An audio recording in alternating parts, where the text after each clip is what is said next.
Assalamu alaikum wa rahmatullahi ta'ala wa barakatuhu. Masoya yan uwa, da fata kowa yana nan lafiya. Na zo muku da wani tutorial kamar yadda muka saba kawo muku tutorial. Yau na zo muku da wani tutorial shine yadda zaka kashe notification a Facebook. Zaka ga yawancin mutum idan ya shiga Facebook zaka ga an turo masa notification. Duk wanda ya comment sai a turo masa notification. Wato ma'ana idan ka taba comment a karkashin wani post, to sai ka ga wannan comment din ina jawo maka, ana tura maka notification. Duk wanda ya yi comment a karkashin wannan post sai ka ga an tura maka notification. To sai ka ga wasu notification din yana damun su, ba su so su ga irin wannan notification in ba post nasu ba. To ka taba comment ka ga an tura maka notification, to yadda zaka kashe notification din baka san yadda zaka kashe ba.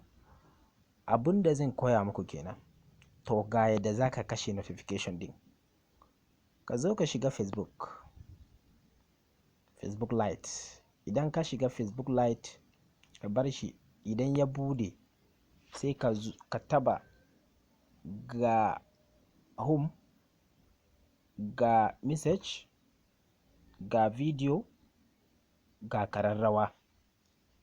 To sai ka taba wannan kararrawa. Idan ka taba kararrawan sai zaka ga post, zaka ga wannan notification. Zaka ga notification suna ta zuwa. Yanzu ga notification da ya kasance a cikin notification naka. To yanzu zaka zo nan ka zaba notification da kake so ka kashe a layin nan. Sai ka taba yanzu wannan notification Kannywood post 3 new videos including talla shirin Amra. To sai ka kashe wannan, ka taba wannan din. Idan ka taba sai ka ga Kannywood ga digo a nan guda uku a nan. Sai ka taba wannan digo. Idan ka taba, to sai ka ga I don't want to see this post. I don't want to see this. Sai ka taba. Sai zai nuna maka hide. Sai ka taba hide. Shikenan. Ko kuma ka zo ka shiga notification. Idan ka shiga zaka ga Bright Maxwell also commented on Ummi Aliyu post. To ba ka so ka ga wannan notification sai ka taba akan wannan notification din. Ka taba a nan.